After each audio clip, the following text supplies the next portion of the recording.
Le crime ne connaît pas de frontières. Pour combattre le crime international, ce danger toujours croissant, les polices du monde entier se donnent aujourd'hui la main.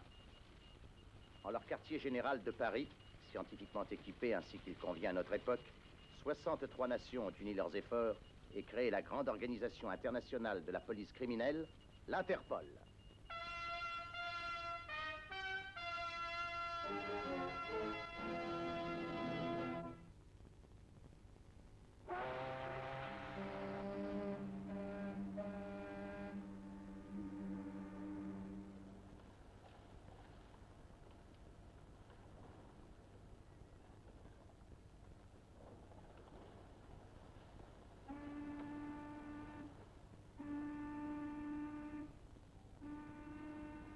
Bonne traversée? Oui, mon vieux. Au suivant.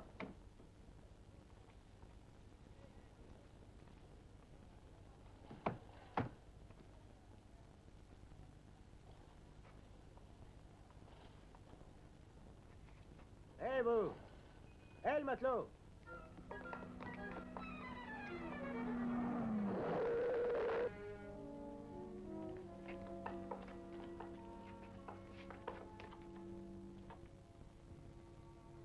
Il a perdu son gant. Pauvre diable. Il n'en a plus besoin maintenant.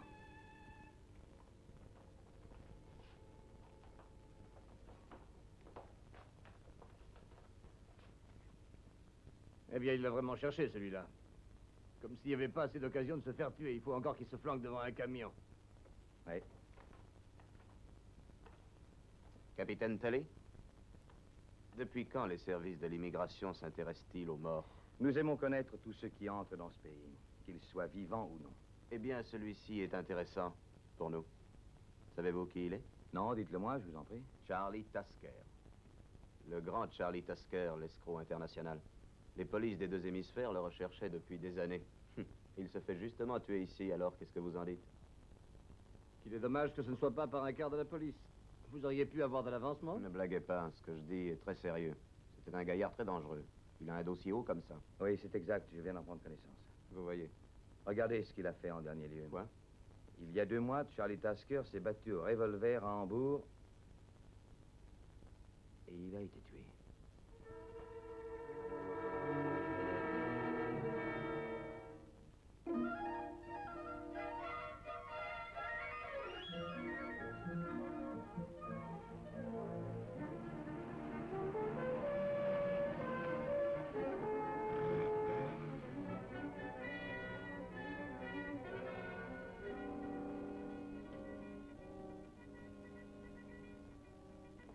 Inspecteur Duval, un document à New York. Merci.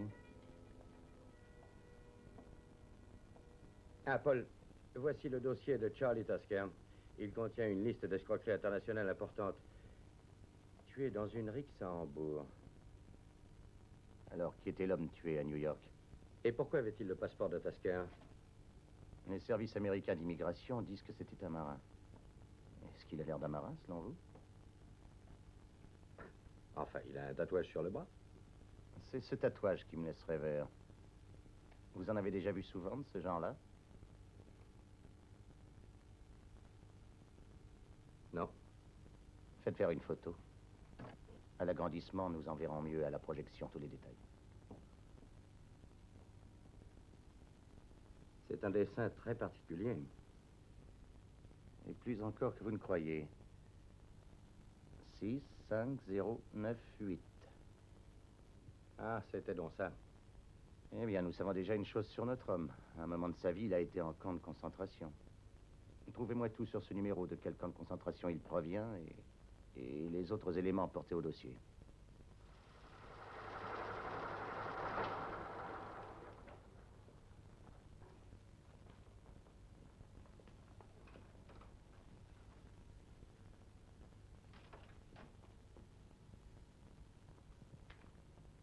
Jacob Zarek, 5 ans à Auschwitz, aucun délit à signaler. Après sa libération, retourne dans ses foyers en Hongrie. Il reparaît ici il y a 1 mois.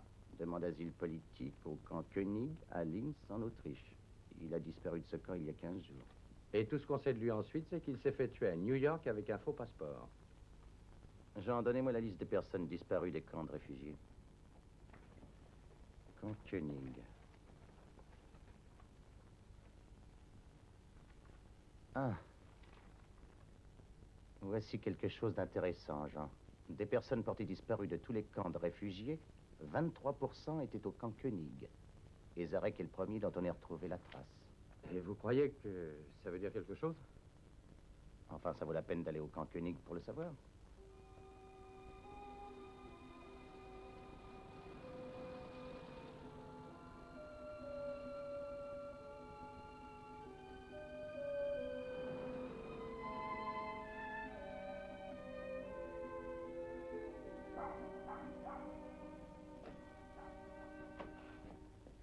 Mademoiselle, nous voudrions voir monsieur le directeur. Ah oui, Monsieur Dorner vous attend.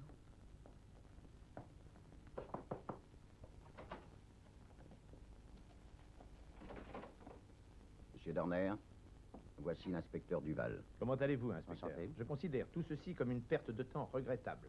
Je vous suis reconnaissant de votre sollicitude, mais ainsi que je vous l'ai dit au téléphone, le camp Koenig n'est pas une prison. Les réfugiés ont le droit de circuler. Pas au point de disparaître complètement. Essayez de comprendre. Ces disparitions sont très sérieuses et elles nous inquiètent. Ceux qui viennent ici ont fui l'oppression. Or, que deviennent-ils? Des déracinés. Certains d'entre eux vivent dans ce camp depuis près de 15 ans. Peut-on blâmer ceux qui essaient d'en sortir? Peut-être que c'est illégal, mais les punir serait cruel. Nous ne voulons pas punir ces hommes, mais les forbans qui profitent d'eux et qui trafiquent de leur malheur. Qui peut vous faire croire qu'ils sont victimes de trafiquants? Tous ces hommes ont quelque chose en commun. Ils amènent au camp quelques biens personnels, surtout des bijoux. C'est ce qui leur sert de monnaie d'échange en cas de projet d'évasion. Jacob Sarek en avait tout au début. Il n'avait pas un sou quand on a ramassé son cadavre à New York. Je vous affirme qu'il a payé sa traversée. Et seules les personnes en relation avec le camp peuvent connaître les réfugiés qui possèdent des bijoux. Je ne peux pas y croire. Et en supposant que ce soit vrai, comment le savoir? Nous avons plus de 3000 réfugiés en ce moment. Vous ne pouvez pas les questionner tous. Pourquoi pas, si c'est nécessaire? Quoi, soumettre encore à la peur tous ces malheureux? Non, je ne le permettrai pas, c'est inhumain. Alors, pourquoi ne pas soupçonner mon personnel, ou moi? Merci, monsieur Dorner. Au revoir. J'ai bien peur, inspecteur Duval, que vous n'ameniez jamais Dorner à changer d'avis. Pour lui, cette histoire n'a rien à voir avec la disparition de ces réfugiés. Et vous, est-ce que vous êtes de son avis, inspecteur Krantz? Non. Comme vous, je suis un policier. Mais je connais M. Dorner. C'est un excellent homme, mais un obstiné. Il protège son personnel. Ne comptons pas sur sa coopération. Quant à questionner 3000 réfugiés... Il y a peut-être une solution. Supposez qu'un nouveau réfugié arrive au camp Koenig, quelqu'un qui soit muni d'argent ou de bijoux, et qui laisse entendre qu'il est tout disposé à payer un bon prix pour sa liberté. Si votre théorie est exacte, il recevra des offres.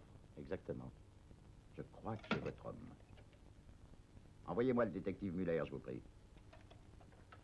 Nous devrons le faire admettre au camp Koenig selon la routine officielle. Muller est tout nouveau dans la région.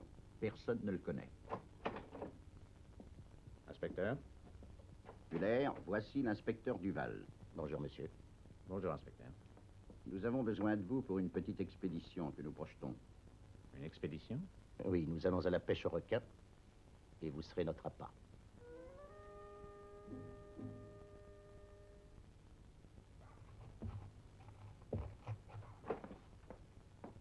Je demande à voir le directeur du camp. Je suis désolée, Monsieur Muller, il est bien trop occupé. Trop occupé. Peut-être qu'il fait semblant d'être occupé pour ne pas entendre des plaintes sur la saleté qu'on nous donne à manger. Peut-être mangez-vous mieux là d'où vous venez.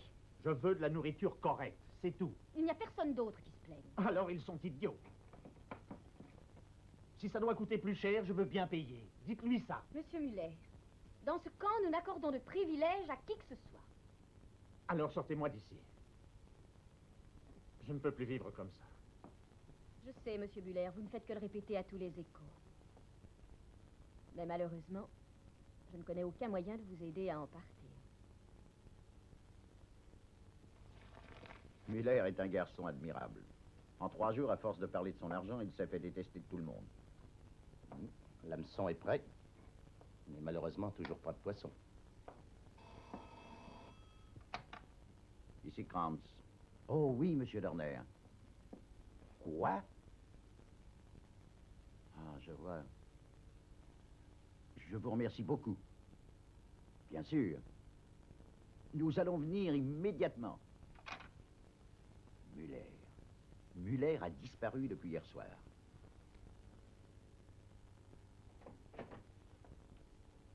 Là, vous voyez, il ne s'est pas couché hier soir. Il n'a rien laissé.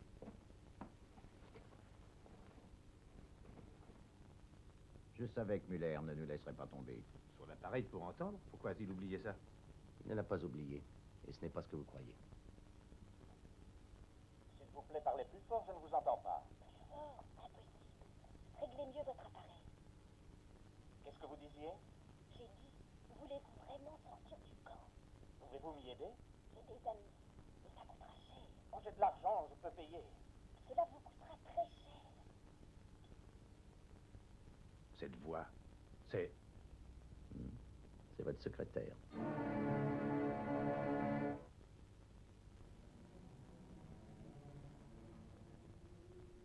Il est 6h30. J'ai dit à Dorner d'attendre un peu avant d'alerter. Je ne voulais pas que les nouvelles lui parviennent tout de suite après notre visite. Vous croyez qu'il marchera? Si elle entend dire que Muller s'est fait pincer, elle prendra peur. Elle ira en renseignement. Regardez.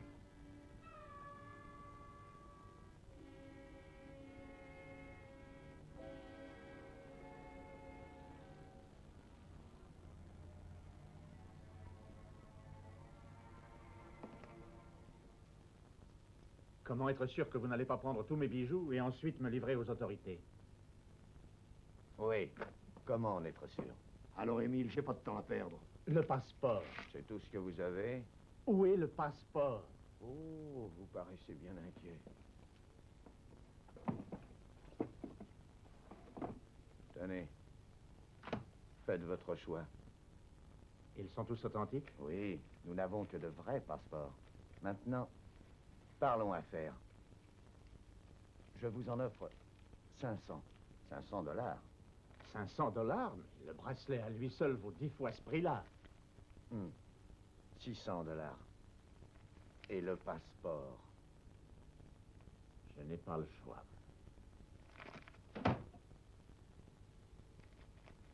Pour la traversée. Mais c'est tout ce que j'ai. Rendez-vous ce soir à 8h près du pont. Et ne soyez pas en retard.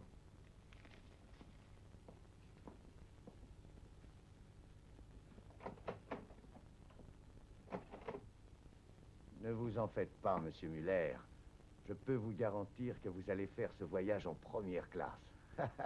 Matelot de première classe. Mais où a-t-il l'intention de m'emmener? Tenez, mettez ces vêtements tout de suite. Autant vous habituer à la tenue. Je pourrais les mettre plus tard. Non! Voulez-vous faire ramasser par la police? Comment s'est-il sauvé? Pourquoi avait... La police. Et qu'est-ce qu'elle a fait, la police? Monsieur Dorner a dit que la police était venue. Qu'elle avait rattrapé Muller et que... Émile! Il est d'accord avec la police.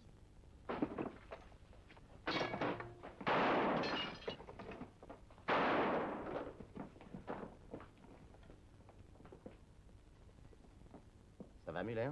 Ça va maintenant. Je me demandais si vous trouveriez mon appareil. Il y a des complices? Un Américain, Crédit. Il m'avait donné rendez-vous ce soir et je devais m'embarquer. Je vais le faire pincer.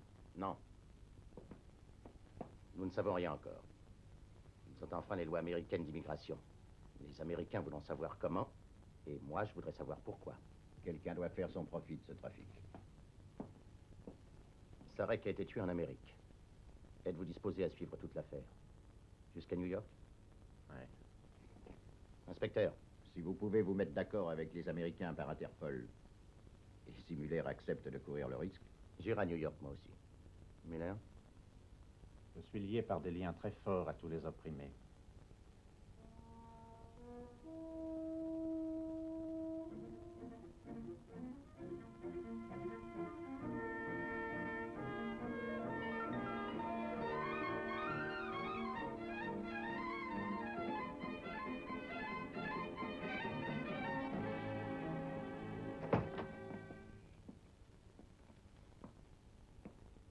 Soyez le bienvenu aux États-Unis, monsieur... Muller. Johnson, c'est le nom marqué sur votre passeport. Tâchez de ne pas l'oublier. Je suppose que monsieur Creedy vous a déjà parlé de nos conditions de placement. Il a dit que vous me trouveriez un emploi. Et bien entendu, moyennant un pourcentage. 50% pour être exact. Quoi, la moitié du salaire hebdomadaire? Mieux vaut cela que le rapatriement. Oui, mais... C'est à prendre ou à laisser. Entendu. J'en étais sûr. Pas maintenant, Carter. Je suis en conversation, voyons. C'était juste pour vous remettre ça. Est-ce que tout y est? Non, mais je vous apporterai le reste. Ça, je vous l'apporterai. Je vous jure que je vous l'apporterai. Bien, mais apportez-moi cet argent demain. Oui. Oui, monsieur Marston.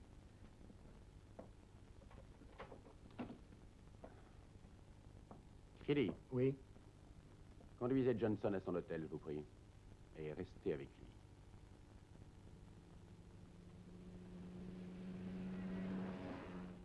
Cet homme est Olivier Marston. Il a des services dans un grand immeuble appelé le Butler Building. Il dirige une agence de placement. Bien, écoutez, Muller. Que Marston vous trouve un emploi. Faites en sorte que les choses durent assez de temps pour qu'il ne se méfie pas. Il y a un autre complice. Un réfugié, je crois. Il l'appelle Carter. C'est un homme un peu plus petit que moi, cheveux gris, maigre et l'air maladif. Voilà Creedy qui revient. Je vous rappellerai plus tard.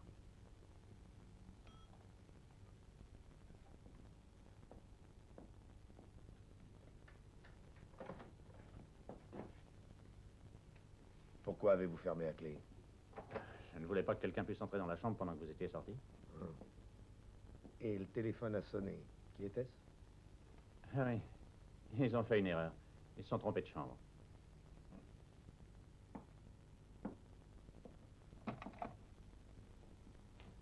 Vous m'avez sonné? Ah non, monsieur, pourquoi? On vous a coupé? Oui, c'est ça. Redonnez-moi le numéro.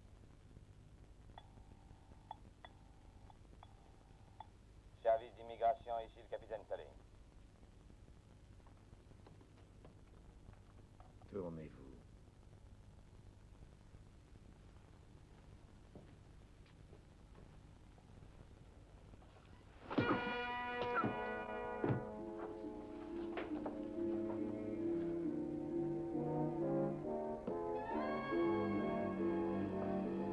Voici, monsieur. Imbécile, pourquoi avez-vous tué cet homme? Je vous avais dit qu'il nous trahissait. Il leur a téléphoné avant que j'ai pu intervenir. Et alors, ils n'ont aucune preuve. Les dossiers sont tous légalement constitués. Ils n'auraient rien eu à se mettre sous la dent. Êtes-vous sûr que Muller soit mort? À moins qu'il ait le crâne aussi dur qu'un rhinocéros. Et personne ne vous a vu revenir à sa chambre? Non. Alors, ils n'ont toujours aucune preuve contre nous. À moins que Muller ait eu vraiment le temps de leur parler. Il se peut qu'il veuille nous interroger. Il faut que je vous fabrique un alibi. Ah, et en attendant, on reste là à rien faire. Si nous essayons de ficher le camp, nous risquons des tas d'embêtements. Oui, on reste là à ne rien faire.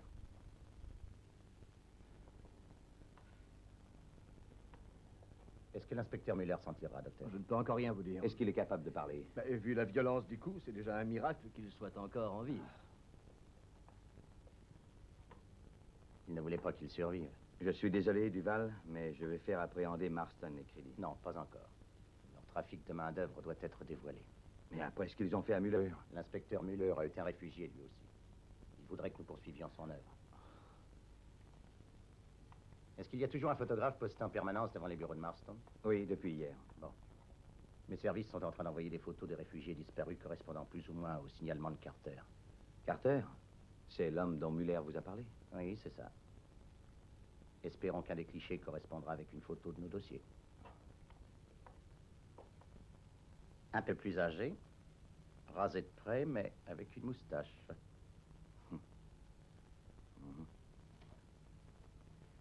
Ah, c'est le même homme, en effet, mais qui est-ce? Vladimir Konski, menuisier tchèque, qui a disparu du camp Koenig il y a un peu moins d'un an. Maintenant, il ne nous reste plus qu'à le retrouver. Il y en a des Carter à New York. Carter. Ou Konski. Entendu, on va enquêter. J'enverrai une photo à tous les services de police de la ville.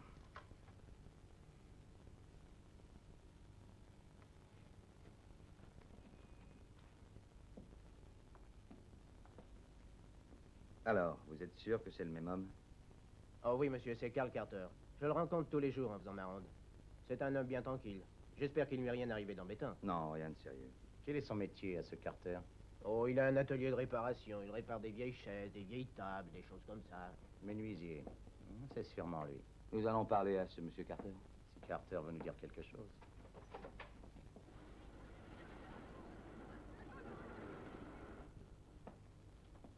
Nous venons vous demander de collaborer avec nous. Notre but est de vous aider. Que savez-vous de Marston? Je vous l'ai déjà dit, j'entends ce nom pour la première fois. On vous a photographié au moment où vous sortiez de son immeuble. J'ai des clients partout, vous savez. J'entre dans toutes sortes d'immeubles. Oui. Monsieur Carter, Marston est un dangereux criminel. Nous cherchons à mettre fin à la servitude où il vous contraint. Vous et tant d'autres. Et je vous ai dit que je ne savais rien à son sujet.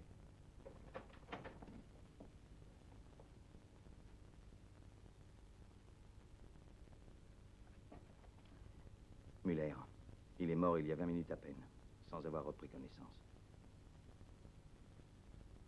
Konski, vous allez venir avec nous. Vous n'allez pas m'arrêter? Je vous jure que je suis innocent. Qui parle d'arrestation? Je voudrais vous montrer quelque chose.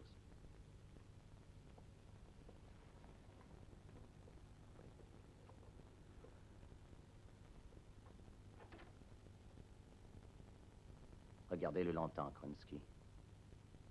Regardez ce mort dont il faut qu'on vous parle à vous et à tous ceux que Marston tient par la terreur.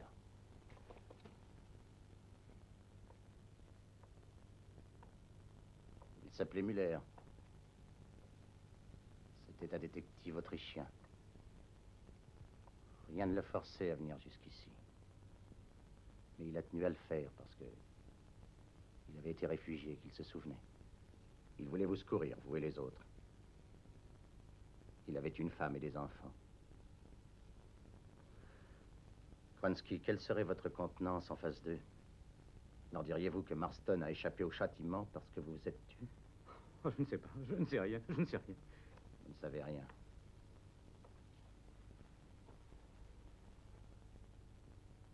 Regardez ce visage. Le visage de Muller. Il ne vous connaissait pas, et pourtant il s'est fait tuer pour vous. Comment allez-vous l'en remercier, hein? En protégeant Marston? De telle sorte que vous et les autres continuerez à trembler de peur?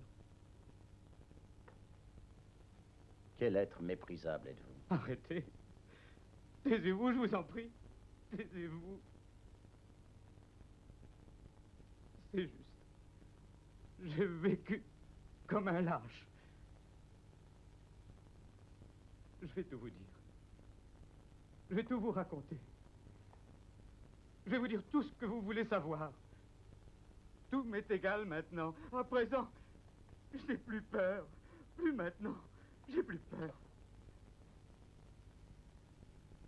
Merci, lieutenant. La police nous avertit, on vient d'arrêter Marston et Krillin. Bien. Ils vont être inculpés tous les deux d'assassinat, et puisque Konski va témoigner, leur compte est bon. Muller est mort au champ d'honneur. Il savait quel risque il courait, et n'a pas reculé devant ce risque. Eh oui, cela arrive tous les jours, c'est le métier de policier qui veut ça. C'est étonnant quand on y songe. La police américaine a un problème, et c'est un Autrichien et un Français qui lui donnent un coup de main. Excellent système. Interpol a été créé pour ça. J'aurais dû choisir cette branche-là. Peut-être nous reverrons-nous bientôt.